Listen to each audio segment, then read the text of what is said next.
کرام سے آپ پوچھیں اگر میرے آقا یوں فرماتے کہ ابو بکر میں سارے انسانوں کا رسول ہوں تو کیا ابو بکر اس میں نہیں تھے؟ اس میں تھے یا نہیں تھے؟ تو پھر یہ کیوں فرمایا انا رسول کا و رسول الناس، ابو بکر میں تیرا رسول ہوں اور پھر سب کا رسول ہوں؟ یہ پہلا جملہ ہے پہلا، اور اسی پہلے جملے میں آخری جواب بھی موجود ہے، ابو بکر کی شان بھی موجود ہے۔ میں صرف ایک جملے میں عرض کر دوں، پہلے ہی دن میرے نبی نے فیصلہ کر لیا کہ ساری امت ایک طرف ہے اور میرا ابو بکر تنہا ایک طرف ہے۔ نعرہ تکبیر، نعرہ رسالت، عظمت سیدنا صدیق اکبر، گلی گلی نگر نگر۔ پہلے ہی دن میرے آقا نے فرمایا ابو بکر میں تیرا رسول ہوں اور سارے انسانوں کا، تو ابو بکر تیرا سارے انسانوں کا۔ اور اگر اس بات کو ذرا اور واضح کریں تو ایک روایت اور عرض کرتا چلو، اور بڑی مشہور روایت ہے، بڑی مشہور روایت ہے، صحابہ کا مجمع، میرے آقا تشریف فرما رہے ہیں اور ارشاد فرمایا میرے دیواروں میں نے خواب دیکھا، اور نبی کا خواب وہی، نبی کا خواب یہ ہمارا ایمان و عقیدہ ہے، نبی کا خواب وہی الہی۔ فرمایا میں نے خواب دیکھا اور خواب میں میں نے بہت بڑا ترازو دیکھا۔ تو صحابہ نے فرمایا یا رسول اللہ ترازو دیکھنے سے مراد کیا ہے؟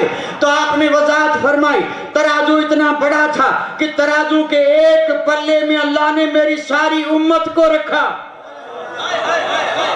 ترازو کے ایک پلے میں ساری، اور پھر میرے آقا نے فرمایا دوسرے پلے میں رب نے مجھے رکھا،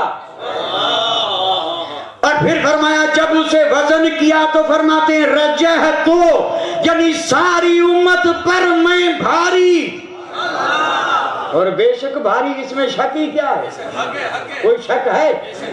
کوئی شک نہیں ہے۔ اور پھر میرے آقا نے فرمایا پھر میں نے دیکھا کہ ترازو کے ایک پلے میں ساری امت کو رکھا گیا اور دوسرے پلے میں ابو بکر صدیق کو رکھا گیا، ساری امت ایک طرف، ابو بکر تنہا، وزن کیا جا رہا ہے، وزن، اور یہ حدیث پاک ہے، میرے آقا کا خواب ہے وحی من اللہ۔ میرے آقا نے فرمایا ساری امت ایک طرف، میرا ابو بکر، اس پر تفصیل میں جائیں نا تو یہ جو ایک طرف ہیں چار یار میں سے تین ادھر آئے کہ نہیں؟ ابو بکر چار یار میں سے ایک ابو بکر ادھر ہے، تین ادھر، عشرہ مبشرہ ادھر، 313 اصحاب بدر، 1400-1500 بیعت رضوان، 1.25 لاکھ صحابہ، ائمہ، غوث، قطب، ابدال، اوتاد، نجبہ، نقبہ، زاہد، شہید، سب سارے مومن ایک پلے میں، تنہا ابو بکر ایک پلے میں۔ اندازہ کریں، میں نہیں عرض کر رہا ہوں کون ہے جو صدیق اکبر کے مقام کو سمجھ سکے، نہ کوئی سمجھ سکا نہ سمجھ سکے گا، بس اتنا ہی سمجھ میں آیا ہے کہ مسلم ہے محمد سے وفا صدیق اکبر کی، نہیں بھولی ہے دنیا کو ادا صدیق اکبر کی، مسلم ہے محمد سے وفا صدیق اکبر کی، نہیں بھولی ہے دنیا کو ادا صدیق۔ ہم ان کی مدح گوئی کو داخل سنت نہ کیوں سمجھیں؟ نبی تعریف کرتے تھے صدا صدیق اکبر کی۔ واہ واہ، سبحان اللہ سبحان اللہ، بہت اچھے بہت اچھے۔ نبی تعریف کرتے تھے صدا صدیق اکبر کی، وہ ہیں صدیق اکبر۔ فرمایا جب وزن کیا گیا تو برابر ہوا، آپ نے غور نہیں کیا، اور غور نہیں کیا یا پھر باتوں کی تو میں آپ ذرا تھک گئے ہیں. نہیں تھکے تو نہیں ہے لیکن ذرا سوچ رہے ہیں کہ اب کیا ہوگا. یہ ضرور سوچ رہے ہیں اب کیا ہوگا, کیونکہ ابھی تو شروع ہے. جو میں عرض کر رہا ہوں اس کو بھی تو 1 گھنٹہ تو اور چاہیے, پھر آگے تو اللہ بہتر جائے.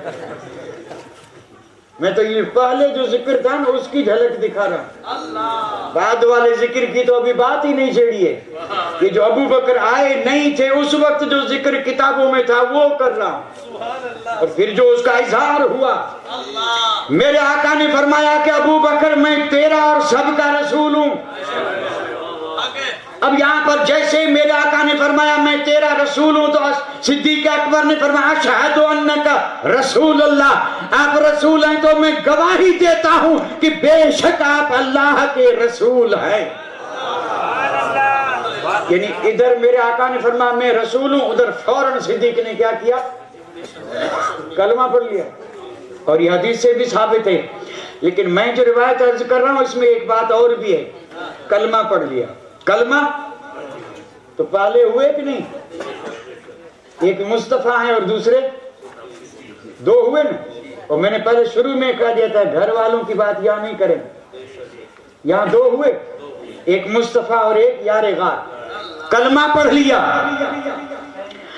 کلمہ پڑھ لینے کے بعد عرض کرتے ہیں یا رسول اللہ مجھے تو شک نہیں کہ بے شک سچے ہیں, لیکن جب بھی کسی نبی نے کہا میں نبی ہوں تو لوگوں نے دلیل مانگی ہے, تو اطمینان کے لیے مانگوں دلیل.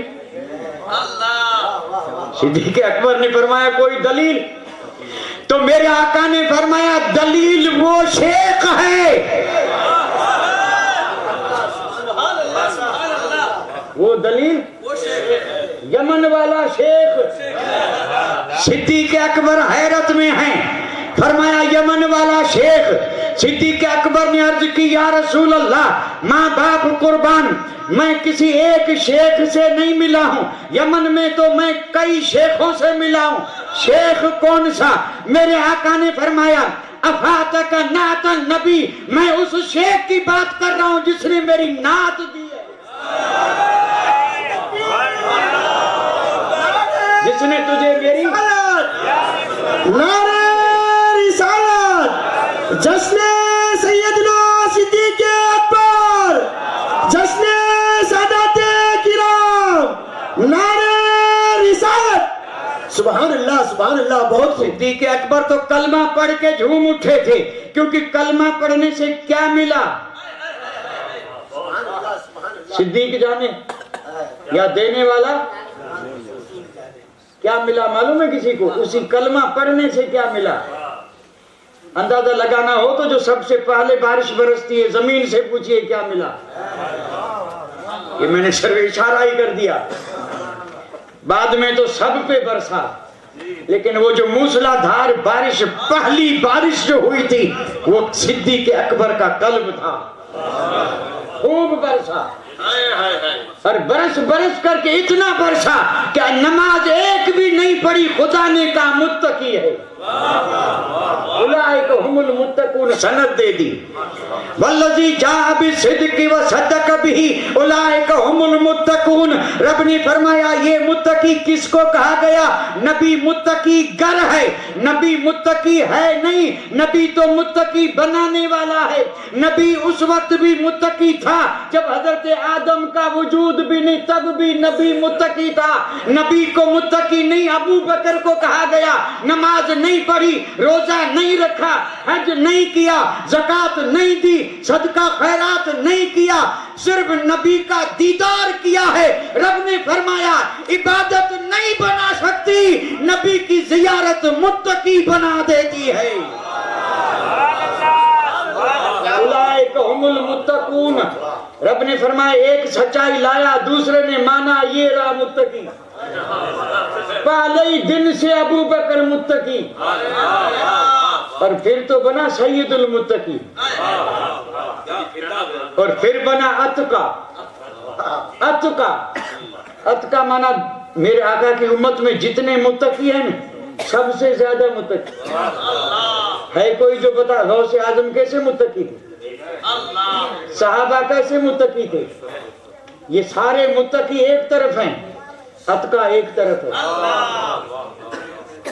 اور یہ آیت جب میں پڑھتا ہوں حضرت، تو اس میں تو ویسے تو بخاری شریف میں 80 خصوصیات ہیں صدیق اکبر کی، یہ سارے صحابہ سے بڑھ کر سب میں ہیں۔ صحابہ کا معاملہ بھائی عجیب ہے، ہم تو بس محبت والے ہیں، موازنے والے نہیں، ہم موازنہ کبھی نہیں کرتے، نہیں کرنا بھی نہیں چاہیے، ہم محبت والے، سب شان والے، اہل بیت بھی شان والے، یہ اتنا، یہ اونچا نیچا، یہ وہ تو وہ جانے، اللہ جانے، رسول جانے، جس کو جو مرتبہ دیا دے گیا، اس میں کوئی گھٹا تو سکتا نہیں، کوئی بڑھا سکتا نہیں، نہ کسی کے گھٹانے سے گھٹا، نہ کسی کے بڑھانے سے، جب بڑھائے تجھے اللہ تعالیٰ، تو اللہ تعالیٰ جسے بڑھائے اسے کون گھٹا سکتا ہے؟ سب بڑے ہوئے شان والے ہیں۔ صحابہ کرام کی سیرت جب پڑھیں گے تو کئی ایسے صحابہ ہیں جنہیں میرے آقا نے کوئی خصوصیت ایسی دی ہے جو کسی دوسرے کو نہیں ملی، ایسے کئی صحابہ ہیں جو اس کو دیا اور کسی کو، کوئی ذنورن ہے؟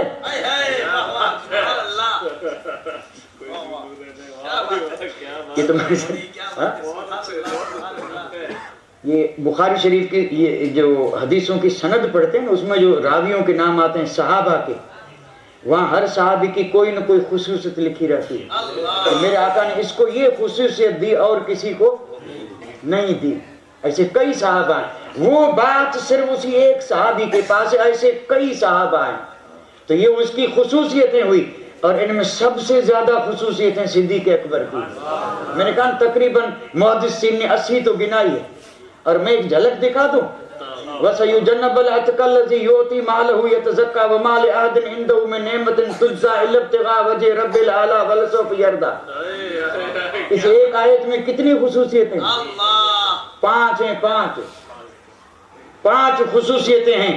خصوصیت اس لیے ہے کہ دنیا میں کسی کو اس کی سند نہیں ملی، ابو بکر کو مل گئی، اور سند رب نے دی۔ ہے کوئی جو دعویٰ کرے کہ میں متقی ہوں، لیکن رب نے فرمایا ابو بکر اتقا ہے کوئی جو یہ کہے میرا رب مجھ سے راضی، لیکن ابو بکر سے رب نے فرمایا وَلَسَوْفَ يَرْضَىٰ۔ ہے کوئی جو یہ کہے کہ میرے عمل میں اخلاص ہے، ریا نہیں ہے، نہیں کہہ سکتے نا، لیکن ابو بکر کے عمل پہ رب نے مہر لگا دی، یہ تو جو بھی کرتا ہے صرف اس لیے کہ رب راضی ہو، اس پہ کسی کا کوئی احسان نہیں۔ خیر، میں یہ عرض کر رہا تھا کہ صدیق اکبر نے کہا یا رسول اللہ کوئی دلیل؟ آپ نے فرمایا دلیل وہ شیخ، فرمایا شیخ تو بہت سارے، فرمایا وہ جس نے میری نعت دی، جھوم جو پہلے اٹھے تھے اب جھومتے ہوئے نکلے، جا رہے ہیں اس ٹولے کے پاس، ابو جہل نے آتے دیکھا، کہا ابو بکر کوئی فیصلہ کر کے آئے ہو یا ایسے؟ فرمایا ابو بکر فیصلوں میں دیر نہیں کرتا، ابو بکر دیر کرنے کے لیے نہیں، ابو بکر تو سب سے آگے اور پہلے بننے کے لیے رب نے توفیق بخشی ہے۔ اس نے ابو بکر نے فرمایا میں فیصلہ کر کے آیا۔ ابو جہل نے کہا ابو بکر کیا فیصلہ کیا؟ تو کہا میں کلمہ پڑھ کے آیا، میں کلمہ، اللہ اکبر۔ آپ اندازہ فرمائے سارا شہر ایک طرف ہے، سارا شہر، اور ایک طرف تو ایسے نہیں ہے تلواریں زہر میں بجھائی جا رہے ہیں، ہتھیار جمع کیے جا رہے ہیں اور تیاریاں ہو رہی ہیں شمع کو بجھانے کی، تنہا مصطفیٰ اور ایک ابو بکر ہیں۔ خطرات کتنے تھے لیکن جان کی پرواہ نہیں کی، فرمایا کلمہ۔ تو ابو جہل نے کہا ابو بکر پڑھا تو ٹھیک ہے، کوئی دلیل بھی مانگی کہ نہیں؟ تو آپ نے فرمایا میرے لیے نہیں مانگی تھی، مانگی تھی تیرے لیے۔ میں نے جواب بھی دے دیا، بڑی صحیح حدیث ہے جس میں خود میرے آقا نے فرمایا کہ میں نے جس کسی پہ اسلام پیش کیا تو سب نے تردد کیا، مہلت مانگی سوائے ابو بکر کے۔ ادھر میں نے اسلام پیش کیا، ادھر ابو بکر نے کلمہ پڑھ لیا، یہ صحیح حدیث ہے۔ اور یہاں صدیق اکبر خود دلیل مانگ رہے ہیں، تو تطبیق کیسے ہو؟ تو تطبیق یہ ہے کہ صدیق اکبر نے دلیل مانگی بھی ہے اور نہیں بھی مانگی، مانگی ہے تو ان کے لیے اور نہیں مانگی ہے تو اپنے لیے نہیں مانگی، اس ٹولے کے لیے مانگی تھی۔ ابو جہل نے پوچھا ابو بکر کلمہ پڑھ کے آئے، کوئی دلیل، کوئی معجزہ؟ تو صدیق اکبر نے فرمایا اس سے بڑا معجزہ کیا ہوگا؟ میں تھا یمن میں، یہ تھے مکے میں، میں وہاں جس سے بھی ملا وہ یہیں بیٹھے دیکھ رہے ہیں، میں نے وہاں جس سے بھی باتیں کی وہ یہیں بیٹھے سن رہے ہیں اور سچ سن رہے ہیں، اس سے بڑا معجزہ کیا ہوگا؟ تو میرے دل نے گواہی دی کہ جو مکے میں بیٹھ کر کے یمن کی باتیں صحیح بتا سکتا ہے وہ فرش پہ بیٹھ کے عرش کی باتیں بھی صحیح بتا رہا ہے۔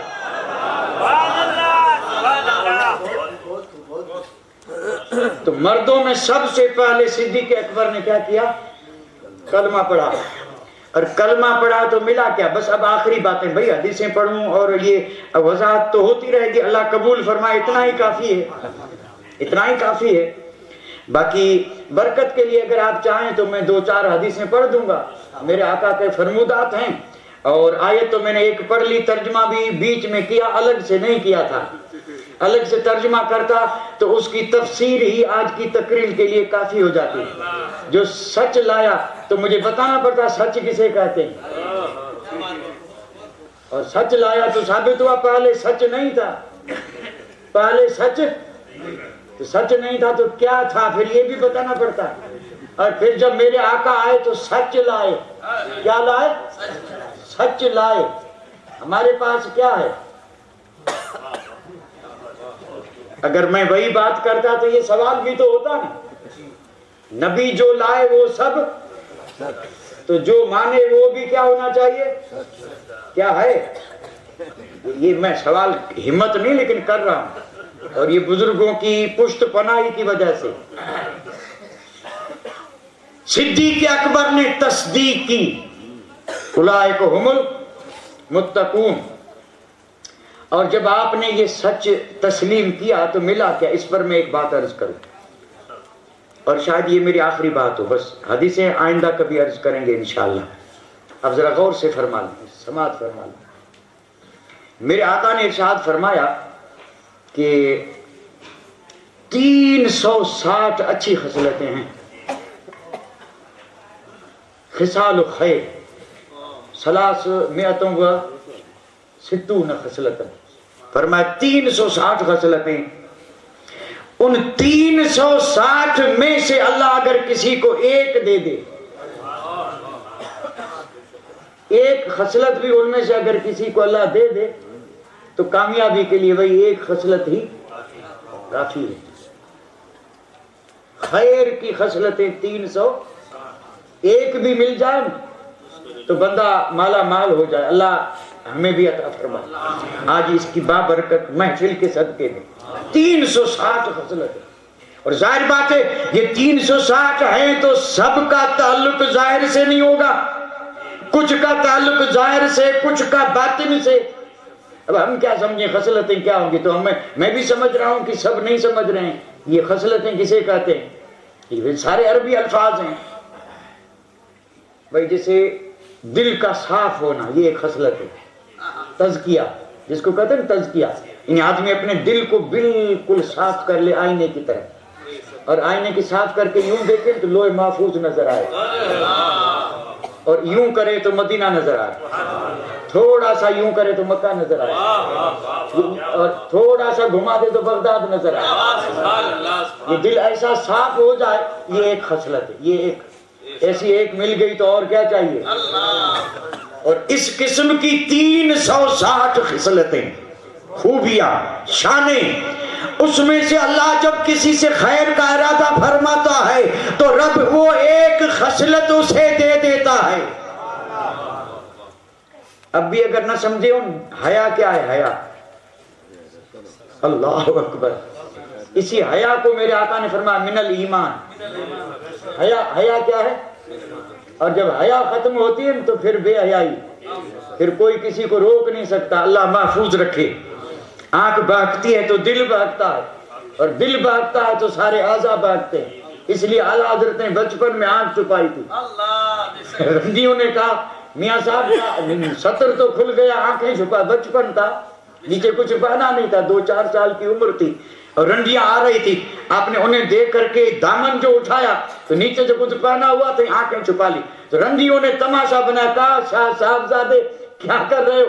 یہ جو نیچے سطر کھلا ہے آنکھیں، فرمایا آنکھیں بھاگتی ہیں تو سطر بھاگتا ہے۔ اس وقت شعور کا عالم یہ تھا. تو یہ خصلتیں ہیں. کل 360 ہیں. ایک ملے تو مالا مال ہو جائے. میرے آقا نے جب یہ حدیث بیان فرمائی تو بڑی عاجزی کے ساتھ, بڑی انکساری کے ساتھ, یار غار, یار مزار, صدیق وفادار عرض کرنے لگے یا رسول اللہ ان 360 میں سے اس آپ کے غلام میں بھی کوئی ایک خصلت ہے یا نہیں؟ تو میرے آقا نے فرمایا ابو بکر وہ 360 کی 360 خصلتیں رب نے تجھے دے دی ہیں.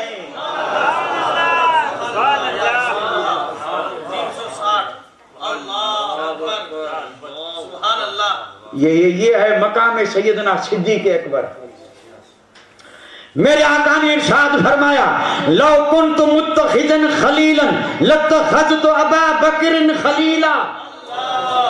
فرمایا میرا رب میرا خلیل ہے, اگر میں رب کو خلیل نہ بناتا تو کائنات میں ابو بکر کی ذات تھی کہ وہ مصطفیٰ کے خلیل بن سکتے تھے. اب خلیل کسے کہتے ہیں؟ کیا کروں صاحب, یہ چیزیں تو سب سمجھانے کے قابل ہیں. اور آپ نے بھی سنا ہوگا حضرت ابراہیم خلیل اللہ, ابراہیم اللہ کے خلیل ہیں, ابو بکر رسول اللہ کے خلیل ہیں. اور یہ آپ نے اس لیے فرمایا تھا کہ سیدنا صدیق اکبر کا مقام مصطفیٰ کی بارگاہ میں یہ تھا. میرے آقا کے قلب اطہر میں سب سے زیادہ محبت اللہ کی, اور اللہ تعالیٰ کی محبت کے بعد اگر کسی کی محبت تھی تو ابو بکر کی خلیل. فرمایا لو کنت متخذا خلیلا لاتخذت ابا بکر. اچھا یہ حدیث بھی تو آپ نے سنی ہوگی. فرمایا ان امن الناس علی ابو بکر. فرمایا میری خدمت تو سب نے کی, میں ترجمہ وہ نہیں کروں گا احسان والا, کیونکہ احسان تو میرے نبی کا ہے. اور آقا کرم فرما کر کے کسی اعزاز دے دیں تو مصطفیٰ جانے, ورنہ مصطفیٰ کس کا احسان. لیکن خود میرے آقا نے فرمایا مجھ پر جس نے بھی احسان کیا میں نے سب کا بدلہ دے دیا, لیکن ابو بکر کے احسان کا بدلہ میں نہیں دے رہا ہوں, میرا رب دے گا, میرا. اور مفسرین کلام نے لکھا ہے کہ وہ رب یوں دے گا کہ قیامت میں مومن رب کا دیدار کریں گے. ہر مومن رب کو دیکھے گا. آج جیسے ہم 14ویں کے چاند کو دیکھتے ہیں ایسے مومن رب کا, اور یہ صدقہ مصطفیٰ کا. اسی کے لیے تو لوگوں نے یہ سونا چھوڑ دیا تھا, اسی چاہ میں. وہی تو وہ جنت کے متلاشی نہیں تھے. رابعہ بصریہ جو تھی نا, ایک ہاتھ میں آگ ایک ہاتھ میں پانی کا گلاس, بغداد کی گلیوں میں دوڑتی جا رہی ہے. بصرے کی گلی میں رابعہ بصریہ. رابعہ مرد تھی یا عورت؟ پکی بات, نام ہی سے تو پتا چلا رابعہ عورت تھی, لیکن مردوں کو پتا نہیں کہاں چھوڑا. تھی تو عورت. اور یہ آپ اور ہم سن چکے ہیں کہ بیت اللہ ان کی استقبال کے لیے آ رہا ہے. عورت ہے تو کیا ہوا, اللہ جسے مقام دے دے. عورت نبی نہیں بن سکتی لیکن ولی میں تو یہ مقام ہے رابعہ بصریہ کا. اور صحابیات اللہ اکبر, امہات المومنین فاطمۃ الزہرا, فاطمۃ الزہرا ہے کہ جو اندازہ کر لے مقام کا. رابعہ بصریہ, بصرے کا بازار, ایک ہاتھ میں پانی دوسرے میں آگ, بڑے جلال میں. لوگوں نے کہا مائی کیا ہوا؟ فرمایا پانی لے کے جا رہا ہوں تاکہ دوزخ بجھا دوں, اور آگ اس لیے لی ہے تاکہ جنت کو جلا دوں. لوگوں نے کہا کیا فرما رہی ہیں؟ فرمایا وہ اس لیے کہ کچھ تو عبادت کر رہے ہیں دوزخ سے بچنے کے لیے, اور کچھ خدا کو یاد کر رہے ہیں جنت کے لیے. اور یاد کرنا چاہیے نہ دوزخ کے لیے نہ جنت کے, لوگ کرنا چاہیے سب خدا کے لیے. اور یہی ولیوں کی شان ہے, انہیں نہ دوزخ کا خواب ہے نہ جنت کی آرزو ہے. وہ جو کچھ بھی کرتے ہیں وہ مولا کے لیے. وہی کہتے ہیں کہ ہمیں کچھ نہیں چاہیے مولا, تو چاہیے, تو ہی تو, تو ہی تو. تو میں عرض یہ کر رہا تھا کہ میرے اور آپ کے آقا نے ارشاد فرمایا کہ ابو بکر کے احسان کا بدلہ رب دے گا. اور مفسرین نے لکھا ہے، ایک تعویل لکھی ہے، وجہ لکھی ہے کہ میدان محشر میں سارے مسلمانوں کو اللہ دیدار کروائے گا اور سب دیدار کر لیں گے ایک ساتھ. پھر رب فرمائے گا سب چلے جاؤ، ابو بکر سے فرمائے گا تو رک جا. اور سیدنا صدیق اکبر جب تنہا ہوں گے تو رب فرمائے گا ابو بکر اب تو تنہا دیدار کر. اور جب ابو بکر دیدار کرے گا تو رب اپنی شان کے مطابق مسکرائے گا جو اس کی شان کے لائق ہے. اللہ اکبر، کتنی رضا ہے رب کی سیدنا صدیق اکبر پر. اور رضا اس لیے ہے کہ انہوں نے اپنے آپ کو رسول کی ذات میں فنا کر دیا. اور جب فنا کیا تو ابو بکر پہ مصطفیٰ کا رنگ چڑھا اور رنگ بھی ایسا چڑھایا 3 دن 3 راتیں غار میں بٹھا کر. میرے آقا کوئی ڈر کے مارے نعوذ باللہ تھوڑے بیٹھے تھے، 40 لوگوں کے بیچ میں سے نکل گئے تھے. سراقہ کا گھوڑا زمین میں دھس گیا. حکم دے تو سورج چاند حکم مانے. مشرکین کی کیا مجال ہے کہ نبی چھپ کر کے بیٹھے. آنے والے واقعات کے لیے ابو بکر پہ رنگ چڑھانا تھا. میرے آقا غیب کا نبی جانتے تھے کہ جب میں پردہ فرماؤں گا تو حالات کیا ہوں گے. ان حالات کا مقابلہ ایک کرے گا، اس کا نام ابو بکر ہوگا. آج غار میں ابو بکر کو ٹرینڈ کیا جا رہا ہے کہ نبی تو پردے میں ہوں گے اور نبی کا کام ابو بکر کرے گا. اسلام پر جب اتنا خطرہ آیا تھا تو یہی ابو بکر تھا جس نے ایک ہی وقت میں کئی خطروں کا مقابلہ کیا تھا. ابو فاروق اعظم جیسی ذات مشورے دے رہی تھی، فرمایا نہیں میں وہی کروں گا جو میرے آقا کی رضا ہے اور جو مصطفیٰ جس میں راضی. تو یہ کون کر رہا تھا؟ یہ وہی رنگ تھا جو غار میں چڑھایا گیا تھا. اور میرے آقا کے وصال کے وقت ابو بکر اسی شان سے، نبی تو نہیں لیکن کام کیا کر رہے تھے؟ وہی جو میرے آقا نے سپرد کیے تھے. کوئی نہیں کر سکتا. اس لیے تو میرے حضرت نے ابھی فرمایا تھا کہ ابو بکر کا احسان ہے کہ یہ اسلام ہم تک پہنچا. بس ایک حدیث پڑھ کے اور میں اپنی گفتگو کو ختم کر رہا ہوں. ابو بکر کے ہم پہ احسان بھی ہیں ساری امت پہ. اس لیے میرے آقا نے فرمایا حب ابی بکر و شکرہ واجب علی کل امتی. ترجمہ سن لیں. فرمایا ابو بکر کی محبت اور ابو بکر کا شکر ادا کرنا یہ میرے ہر امتی پر فرض ہے. محبت بھی فرض ہے، شکر بھی فرض ہے. اور محبت کو سمجھ میں آ رہے، شکر کس کا کریں گے؟ خاص کر کے سارے صحابہ کی محبت کا تو میرے آقا نے حکم دیا ہے اور وہ ہیں اس قابل کہ ان سے محبت کی جائے. یہ آسمان رشد و ہدایت کے تارے ہیں، بڑے شان والے ہیں، بڑے عادل ہیں، سب جنتی ہیں. کسی پہ انگلی نہ اٹھائی جائے، سب رب کے چنے ہوئے ہیں. صحابہ رب کے 2 جماعتیں رب کی چنی ہوئی ہیں، انتخاب الہی. نبی رسول رب کے چنے ہوئے ہیں اور میرے آقا کے 1.25 لاکھ صحابہ رب کے چنے ہوئے ہیں. اور رب نے چنا ہے اپنے محبوب کی صحبت اور خدمت کے لیے. چنے ہوئے ہیں تو یہ چنے ہوئے جو تھے ان میں سے ایک چنا ہوا. رب کے چنے ہوئے میں سے بھی ایک. وما علینا الا البلاغ وآخر دعوانا ان الحمد للہ رب العالمین.